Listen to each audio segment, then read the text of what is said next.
Hola, Salon listeners, and welcome to our 11th episode. That's right, I can't believe we have been doing this for 11 episodes, Penny.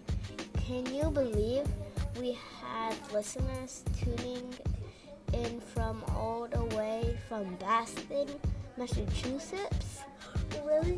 Well, a huge shout out to all our East Coast listeners. We're happy to have you as our loyal fans. Well, this week we have some exciting segments in the store, everyone, including our newly minted social studies corner.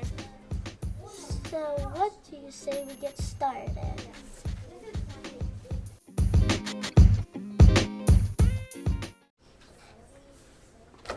With LaGuardia Leviosa. What are you doing, Penny? I'm trying to make this pen float in the air.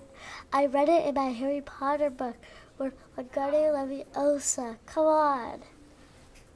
Penny, you know those books aren't real, right? Harry Potter is just about magic spells. Those sort of things aren't real. It's just fiction.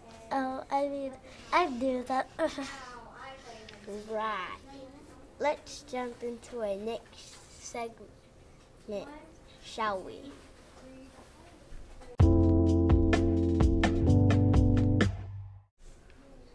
Hey everyone, welcome to another exciting episode of Reading Corner. I'm Imogen, and I'm here with my awesome friend Judah. Hey, book experts. Today we're going on a special journey through the magical land of books. Are you ready, Imogen? Absolutely, Judah. Buckle up, listeners, because today's adventure is all about the fantastic worlds of fiction and non-fiction books. So, Imogen, what's the big difference between fiction and non-fiction books? Great question, Judah. Fiction books are like magical kingdoms where anything can happen. They're full of make-believe and imaginary friends, like talking animals and flying unicorns. Wow, that sounds like so much fun. But what about non-fiction books? Non-fiction books are like treasure chests of real knowledge. They're packed with facts and information about the world around us. You can learn about dinosaurs, outer space, or even how chocolate is made. I love chocolate. So, Imogen, can you give our book experts some examples of fiction books? Absolutely. Imagine diving into the adventures of Dogman or going on a wild ride with Dr. Seuss and his Cat in the Hat. Those are fiction books that take you on amazing journeys. And what about non-fiction? Non-fiction is like having a super cool guide to the real world. You can read about astronauts in space, animals in the jungle, or even historical heroes like Amelia Earhart. Non-fiction books are like having a ticket to explore our awesome planet. That sounds awesome! So, book experts, next time you pick up a book, think about whether it's fiction or non-fiction. You might end up in the land of make-believe or discover incredible facts of the world. Well said, Judah. Thanks for joining our reading corner, everyone. Until next time, happy reading. Bye. You see, Penny, there's a big difference between fiction and non-fiction. Yeah, I do. Thanks, Fabian. Although I wouldn't mind if we could find a way to flick and swish our way into a lunch because I'm starving.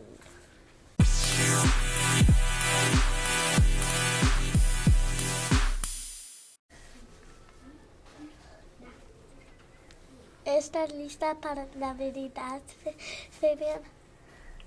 Por supuesto.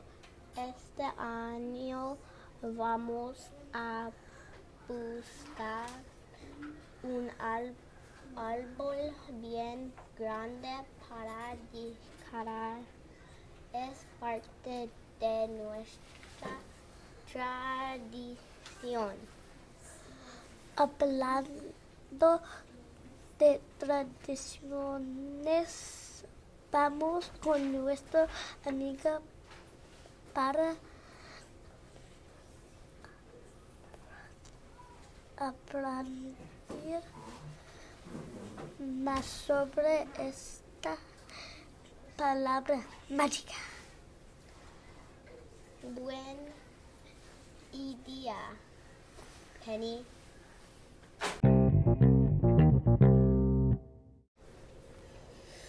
Hola amigos, bienvenidos a la palabra de la semana. Soy Paisley y hoy estoy aquí con mi increíble amigo Miguel. Hola chicos, hoy vamos a hablar de una palabra muy importante, tradiciones. La palabra suena muy familiar. Miguel. Tienes razón, Paisley. Tal vez porque la palabra suena casi igual en inglés, traditions. Las tradiciones son cosas que hacemos una y otra vez porque son especiales y divertidos.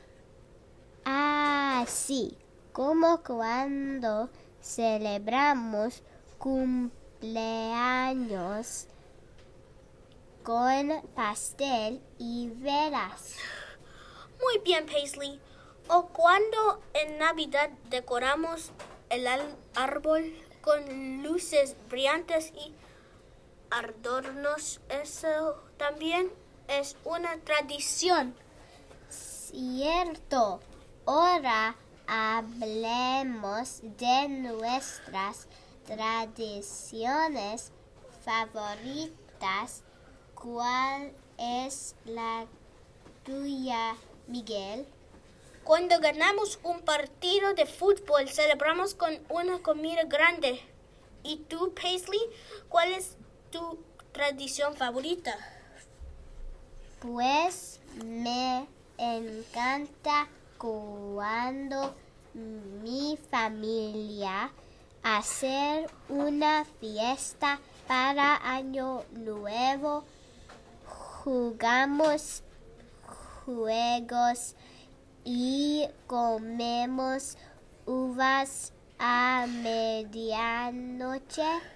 Es muy divertido. Eso suena súper bonito.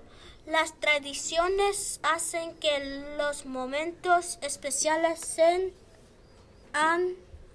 más divertidos. Exacto.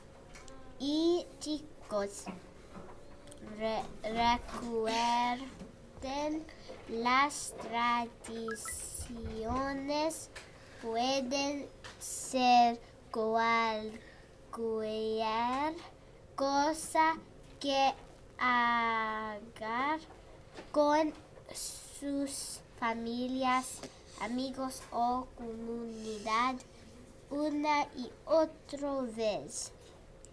Sí, así que pidan a sus padres que les cuenten sobre las tradiciones familiares. Pueden ser tan simples como un emprendón de manos secreto o tan divertidas como una.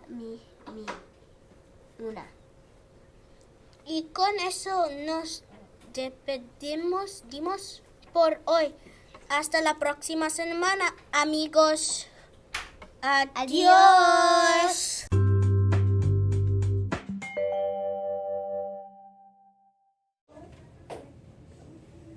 No supe que tan importante la tradiciones son para nuestras vidas?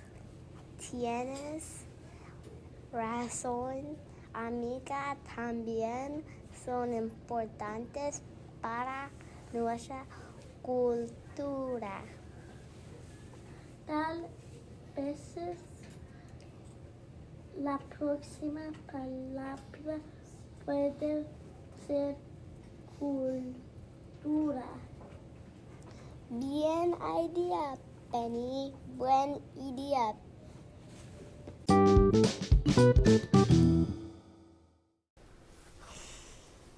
So, Fabian, who did you vote to be our class ambassador? Not sure yet. On one side, I want to vote for my bestie, but at the same time, I also want to vote someone that represents our class the best. Wow, that's pretty responsible of you, Fabian. Well, what do you say we learn a little more about our local government works? Perhaps that will help you with your decision making. Excellent idea, Penny.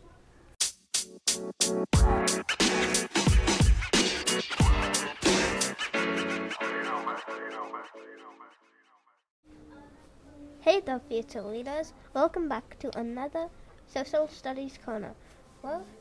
Well, we discover cool things about our world. I'm Naomi, and I'm here with Bryn. Hey there, and that's right. Today we're diving into something super important, our local government. Local government? What's that, Bryn? Well, it's like a superhero team that helps our town run smoothly. They make decisions and keep everything in order. Wow, you had me at superheroes. So who are they? First up, we got the mayor. They're like the captain of the team. The mayor helps make big decisions for our town and keeps everyone working together. So would that make the city council like the Avengers? They're like a grow-up of people with special powers who make laws and rules to keep us safe and happy. Exactly. The council members listen to what everyone wants in the town and then decides on the best thing for all of us. Oh, like when they decided when to put in the new playground? Exactly. And speaking of safety, here comes the chief of police. They're like our town's guardians, making sure everyone follows the rules and keeps our streets safe.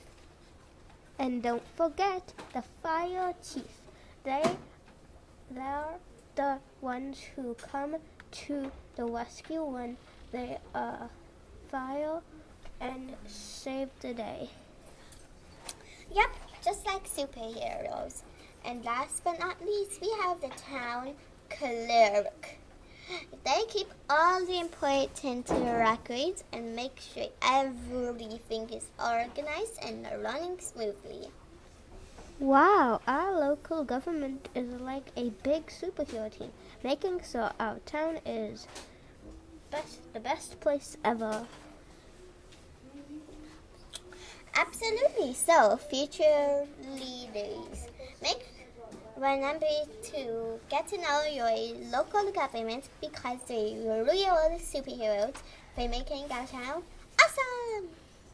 Thanks for joining us today, this week, Social Studies Corners. See you next time. Stay curious, stay awesome. Bye, Bye, everyone. everyone.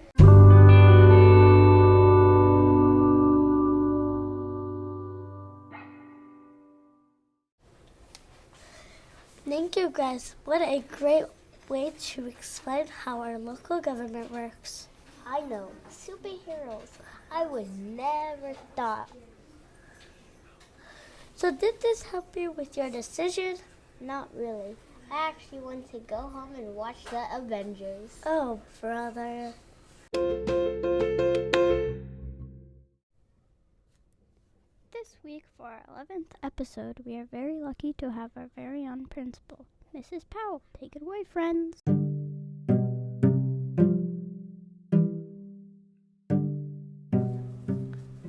Hello, my name is Imogen and I'm here with my friend Penny, and today we're going to be interviewing Miss Powell.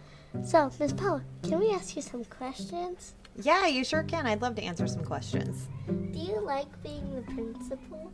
You know, I really love being the principal at Naval Avenue. I've had so many jobs in my teaching career and even before that, but this has been my most favorite job because the kids here are awesome and there's so much diversity and I'm learning so many new things every day from each of you. Nice. Have you always been a principal? No. So before I was a principal, I was a district director, and I was responsible for teaching teachers things and creating professional development and all sorts of other little things. And then before that, I was a teacher. So I taught, my first year, I taught kindergarten in the morning and first grade in the afternoon. And then I did about 8 years teaching second grade. And then I moved to 6th grade, but it was still in an elementary school. And then after that, I taught reading like Miss Rupel and Miss Renog. I did that for a couple of years. And then I decided, hey, I'm doing all this leadership work. I think I really want to be a principal. So I went back to school and got my admin degree. And then I decided, okay, I'm going to try a different job. And I became an assistant principal at a school called Pioneer, and it's in Shelton. It's a little tiny school district, and it was kind of a long way away. And then I became the district director. And the reason I came to Naval Avenue is because I have kids, and I was really tired of driving the long distance. It was like 45 minutes to an hour each way to get to school. And Naval Avenue is 11 minutes from my house, so I was really excited about that. Nice. Do you have any pets? Oh my goodness, this might be my favorite thing to talk about. I do. I have 3 dogs, and I also have 3 kids and a husband. But I have 3 dogs, and I have Millie, and she is 3 years old, and she's a mini Bernedoodle, and she's kind of all gray. She's kind of faded to gray and white, and she's we call her Grumpy Gus because she's kind of grumpy. And then I got Rebel. And Rebel is an Aussie Mountain Doodle, and so she is like brown and gray and black spots. She's a beautiful dog. And one time she had to go for some health testing in Oregon, and I went down there with just my daughter, and Mr. Powell wasn't with us.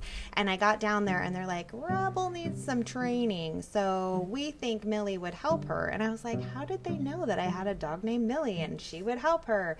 And we went to leave, and they're like, so if you're willing, and I was like, yeah, I'm willing.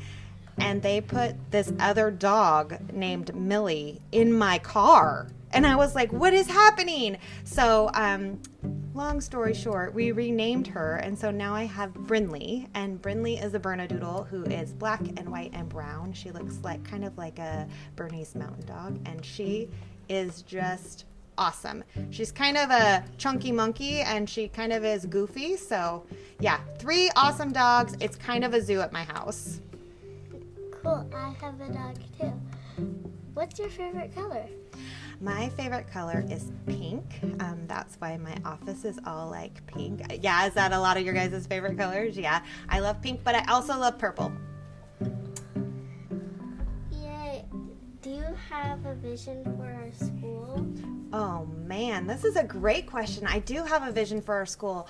My vision would be a school where everyone is learning things that they love, that they do hands-on learning, like podcasts and science experiments and like hard things with building bridges or things like that, like learning real-world application things. And my greatest vision of all is that everyone would feel safe and welcomed and like they belong here. And that's really, really important, is that our heart feels like we belong. And so that is probably my biggest vision for our school, is that we become people who care about one another and that we can learn things and change our world. That's very cool. This was an amazing interview.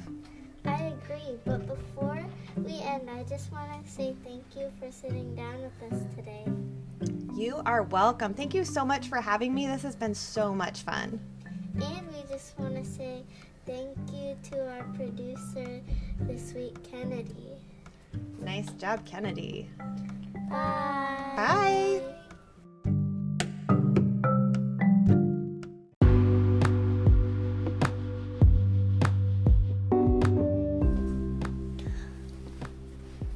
Look like we're ready to wrap up our 11th episode, Fabian.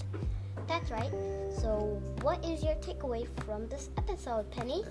I have to say how important all of the people that worked in our local government.